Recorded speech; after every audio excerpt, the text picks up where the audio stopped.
Yeah, that's the famous phrase indeed, and you've got those images there live from Parliament House. You can see a few officials mingling, a couple of parliamentary broadcast staffers, as well as you see the preparations now being finalised for this ceremony. We'll have all of it live for you, followed by some remarks. And Parnell, the thing is, and this is what I found intriguing, speaking to the former ambassador, Jeff Raby, former ambassador to Beijing, he said the trade relationship had grown massively in the 7 years since the last official visit. So even when things have been rocky, the economic ties have remained strong and growing, even though some specific areas had been targeted with sanctions.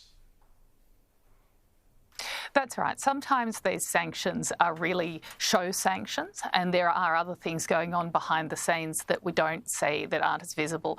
So, I mean, of course, we have a lot of Chinese expats living in Sydney. Or in Australia. We have a lot of people who now have families, who are permanent residents, who are citizens here, who still have ties back to China, and that promotes other kinds of exchange and growth. And so these ties exist, but of course we also have to be very careful, on the other hand, that China isn't using those ties to have nefarious influence on Australia, because they do also, you know, while it's beneficial on the trade side, they do have a tendency to use people living in Australia as pawns to get things done by threatening harm to their family back at home. So, you know, we must never lose sight of the fact that we're dealing with a dictatorship, with an authoritarian regime, but at the same time, we have to try and find ways to get along and have a healthy relationship that's as healthy as possible.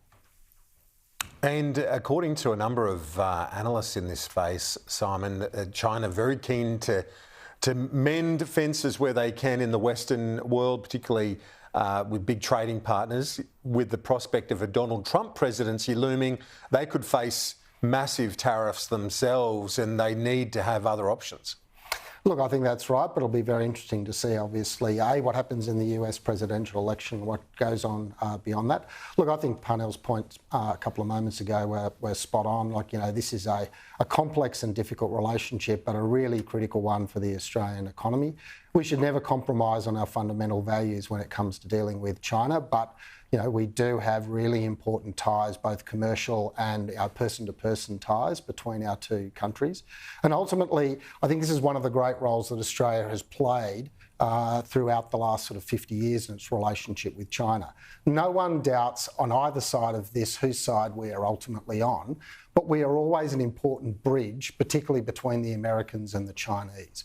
I think that's where Australia as a middle power diplomacy plays a really important role in the world. We're never going to determine those issues ultimately between those two great superpowers, but we can play a role to help them understand and to navigate those differences in a way which keeps the world peaceful, and that is in everyone's interest.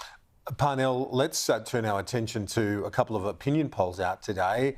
As we all know, politicians say that there's only one poll that counts and all that jazz, but we know that they all watch these numbers very, very closely indeed, and I think the coalition will be buoyed by seeing a few of the numbers, particularly when it comes to Mr Dutton's comparison with Anthony Albanese as preferred Prime Minister.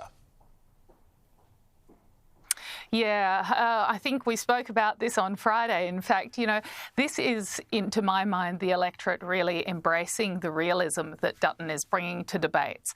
And of course, you know, and Albanese won't like to see this at all. I don't think that it's going to make any difference in the party room at this stage.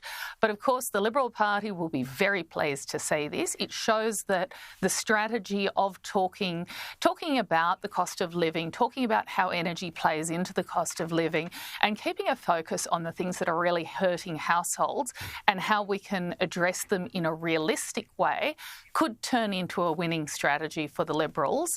Perhaps not at this next election, because that's going to be tied around certain seats, but definitely the election afterwards. There's been a criticism of Peter Dutton, Simon, that he's maybe too one-dimensional, the strong man on security and so on, the former cop. But we could have a scenario, couldn't we, where the times suit having someone with that image? Well, Kieran, people ultimately voted for Tony Abbott, you've got to remember. So I think if anyone on either side of politics assumes that a person is unelectable, remember the Liberals said the same thing about Anthony Albanese. They said that he could never become Prime Minister of this country. I think political strategists move beyond that and focus on the fundamentals. Now, the issue for Peter Dutton is that, look, cost of living is the number one issue. Australians are doing it tough and they still haven't received their tax cuts, the reductions in their energy bills and the cheaper medicines that they'll get in a few weeks' time. So Australians are pretty cranky at the moment, and this poll certainly reflects that. The problem for Peter Dutton is that he's voted against past power pricing relief. He didn't like the form of the tax cuts that have helped particularly low and middle income Australians, and his plan for nuclear energy is going to put up the cost of energy, not bring it down. So I agree, he's talking about the right issues. The problem is he's not talking about the right solutions. Simon, Parnell, appreciate it. We'll talk to you soon. Stay with us after the break. We're standing by.